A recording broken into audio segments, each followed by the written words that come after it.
Then, yesterday, it was 887 people who have died of Ebola. Then, when I got up this morning, just before I came to the studio, I was told that the death toll has risen to over 900, which means that the situation is getting out of hand. And two of young Africans who don't want the situation to get out of hand are Winstina Taylor, who is an actress and philanthropist, and of course, Giileh Scholz. They are both Sierra Leoneans who want to fight Ebola tooth and nail. They have been organizing a donation in Maryland, and of course we hope that something great is going to happen from this initiative. They are now with me on African Cocktail to tell us the story. Winstina and Giileh, welcome to African Cocktail. Thank you. Winstina, the last time I had you on this show, it was kind of fun, but apparently today the atmosphere is not the best, and I understand the recent outbreak of Ebola in West Africa, which is no longer news, yet its devastating effects are putting the world aback. So I would imagine you ladies have been having sleepless nights as daughters of Sierra Leone, one of the countries that is hit by this virus. Yes, we have. And it's a tragic in every nation. It's just not Sierra Leone and Guinea, Liberia, wherever the outbreak is. As well as we believe Nigeria also had a breakage. So it's very devastating wherever it's affecting the people of this, country. Giileh, tell me how you felt and reacted when news of the outbreak got to you. I'm not too sure if her phone dropped because we connected. She connected me. Oh, okay. Winstina, you just take over from there. How did you react the first day you got the news of this outbreak? Basically, the first day I believe we got the news for the outbreak, our first initial thought is for the people back home because we're in the United States. We're just calling our family members, calling everyone to make sure everyone was okay. And as time goes on, it became more prominent that this is a very deadly and very terrible disease that we're doing everything. We're in America. We're trying everything possible to try to make sure we reach out to make awareness of what is going on as well. Right. Oh, okay, Winstina, let's just take a break. Time for us to get Giileh back on the air. I'll be right back with you. Okay, no problem. Thank you.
For those of you out there who have a say on this very serious situation that has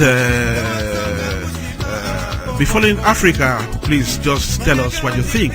Simply press our fingers on 61497 5097 and tell us what you think Africans can do to help these 4 countries out. And it is really frightening when we hear that it's getting into Nigeria. You know how populated Nigeria is, and if it gets into Nigeria, if it is not stopped, it could be really, really ravaging. We don't want that to happen.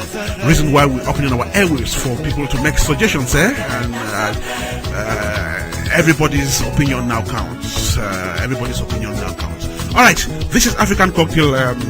We are struggling to get back to our guests in Maryland, Winstina and Giileh.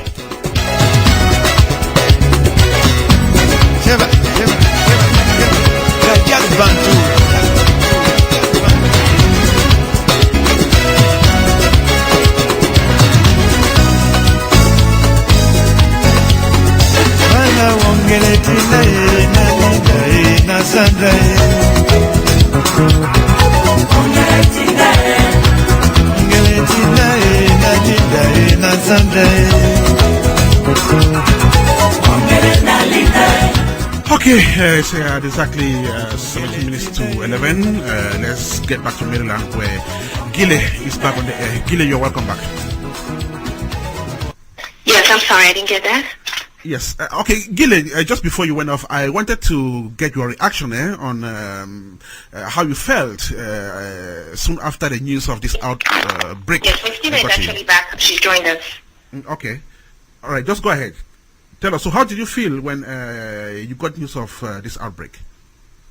I felt sad and very upset that we're out here and, that kind of disease is raging in our country, and we know that our country will be least, prepared for it. So the first thing, of course, is to reach out to people. And I know this call is an outreach call, for donations. I actually have a list of multiple organizations and people that have come together with the same concern to reach out to raise funds, but most of all supplies, because our country lacks supplies to handle such an epidemic. And our first point is definitely the Sierra Leone Embassy, the embassy of our country. They are selling T-shirts. They have a drive going on. There are also multiple organizations. A lot of musicians are making songs, and we are working to do a group song. There's also an Ebola donation drive, which takes place on August the 16th and the 17th. They're a community center, asking for donations of diapers, gowns, caps, shoes, hand covers, you name it. There's also and what the embassy is doing is the Ebola Pandemic Relief Sierra Leone. So if you go to Twitter and enter the Ebola Pandemic Relief, you'll be able to contact the embassy. You can make donations through the embassy. You can make donations through other organizations or other groups of people, because there are groups of people. And then I believe on August 24 we have a multi-country football event at Watkins Park. Has been hosted by Sede Sierra Leone Foundation. They are collaborating with other nonprofits. The Sierra Leone Association of Artists and Musicians, we're also working on something to come together and do something, but we're in the planning phase still. And August, this weekend coming, there are multiple prayers with the Muslim Jamaat community and the Christians on the 9th, on the Sunday, this weekend, coming at 4 o'clock in Greenbelt at the Good Shepherd Samaritan Church, I believe, at 4 o'clock on Greenbelt Road. But there's so much going on, and there's so many places that you can just reach out. Go to Facebook, type Ebola, you just see all these things coming up. And most of us are concerned are our villages. How do these supplies get to the villages? The villages been taken care of. It's my main concern right now. I was going to ask that question. When precisely these donations are going to get to the country? I have no idea at this time. Multiple donations have been made. I know of a group where somebody's traveling in 2 weeks from now. I know of different people who are trying to ship. I also know that the embassy is working on something to ship, and with the airlines to see if they can get them there faster. But it's all a matter of funding, and it's all a matter of getting the word out. Apart from funding, let's all work hard to get the word out, because everybody has their own market. Right. Everybody is important to somebody, and somebody's listening to you when you're talking. So that's my message. Get the word out. Talk to a friend, talk to your workmate, sing it, speak it, you name it. But let's all just spread the word about Ebola. It's not just about one nation. It's not about you or me. It's about people who are dying, who are unable to help themselves. And it's about a disease that we all are a little confused about, how it started and when it's going to end and what damage it's going to do before it decides to go away. Right. Let me find out, what have you collected so far? Do you have stuff you've already collected? I'm not working with one particular group. I'm actually working with multiple groups. So I know that different groups have collected a lot of supplies, more of supplies. Right. The donations are being collected more towards shipping. Yes. Now, have you been communicating? I've created T-shirts. The sales of those are going towards shipping and buying supplies. Right. So, have you been communicating with authorities in Sierra Leone? And if so, what have you been telling them, and what have they been telling you? I have not been communicating with authorities in Sierra Leone directly. I've only received second-hand information, so I would not want to, vouch for that here, because it's not something I've done directly. But we are listening to what is going on remotely via the media. I know that the information I am sure of, and even at that, you cannot be so sure because you're looking at statistics. But then when you get close to family members, you hear numbers that are different from the statistics. So the viability of what we're hearing, I deeply sense that because we're talking about the provinces, it has not hit the capital as such. Right. It is much worse than the hinterlands. Our greatest enemy is the literacy, the knowledge, the education for our people up in the villages to understand what they're dealing with and how to deal with it. Right. So, Winstina, you happen to be a very God-fearing person. What advice would you have for your kindred to accelerate prayers in a situation like this? Right now, it's just my number one concern and prayers for my people is for them to be educated. Just like Ms. Giileh said, the literacy is very common in our country as well as the other nation. It's just not Sierra Leone, Liberia, Guinea, everywhere this outbreak is going on. It's just for me to just bust it. I know a lot of time people think people know how this disease is contaminated. Basically, on my knowledge as well as from the CDC, Center for Disease Control website, this disease is contracted through direct contact. And I'm just speaking to everyone that's listening, even if it's your family member, your daughter, your mother, your aunt. Sometimes because of the affection we have, we tend to try to care for them. But one thing they're not understanding why. Hello. Okay, we lost our guest there, but then you heard it. Winstina was simply telling her people to be more cautious and, of course, collaborative. Then let the information spread. Let the information spread. People are dying. It's about lives. So we can do something, and that something can just begin with donations. You can contact the various embassies of the various countries, wherever you are, and donate whatever you have. The authorities are going to make sure that whatever you donate is channeled to these suffering countries. It's a big issue, and we'll definitely come back to this next week because we know it concerns all of us. Okay, let's go back to Maryland. I think Winstina is back to run off this conversation. Welcome back, Winstina. Yes, okay, you were trying to advise people on what to do in such a difficult situation. Winstina is back. Okay. I apologize. Right, go ahead. No, I was just explaining. I'm not too sure where I was cut off at, but it's just for people for the educational purpose on how this disease, this dangerous terminal disease, is contracted Right. through direct contact with blood, secretion, or infected person.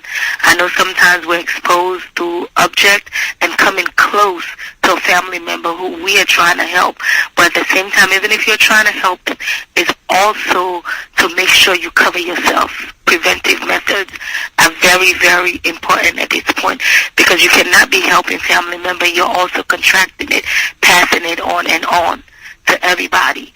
Some of the symptoms that I know a lot of people have heard, but if you're having fever, headache, joint, muscle pain, weakness, diarrhea, vomiting, stomach pain, those are all stuff you need to go to someone so you can see what is going on. Even if it's a rash, red eyes, hiccups, cough, all of these things are signs and symptoms of you contracting Ebola. And coming close to your loved ones, you're just spreading it more. So it's good for you to choose preventive methods, and sometimes the incubation period of these symptoms will come between 2 to 21 days. So basically it's just for you to try to prevent other people from getting it. I know sometimes we'll see some pictures that people are like covering their mouth. All of these are ways for you to prevent it. Even if you don't have anything to do, it's just to educate our public. Education is the key to preventing more of this disease from spreading. And also, we really, really need more donation. It's not even the aspect of money. It's the preventive equipment that we need, like gloves, bleach. I can say I'm not too sure, bleach and covering your mouth. I know right now we don't have the N95, but if we can have stuff to just cover up and a way for us to get it back home to our people, that will really help. It's not just Sierra Leone that is devastated with this outbreak. It's many, many other countries are also devastated with this outbreak, which we're asking and imploring for help from every aspect of the country, because Liberia is part of this, Guinea. So it's just for us to have the help that we need as a nation. Okay, thank you so much, Winstina. I think the message has gone through. We may get back to you next week to see how much progress would have been made, Winstina. Okay, thank you so much for having us. We really appreciate the opportunity for us to speak to our people. Okay. All right. Thank you. Thank you so much. Okay, Winstina Taylor and of course Giileh Scholz. They are Sierra Leoneans living here in the United States of America, but then very, very concerned about what is happening out there in those 4 West African countries. And we hear one of the nurses who has been helping to helping out the situation there in Nigeria has just been consumed by the same disease she was fighting. It's so heart breaking. Well, we hope that it is going to stop. It is going to stop. Okay, this is African Cocktail coming to you from Africa Radio with Ernest Kanjo. We'll be right back.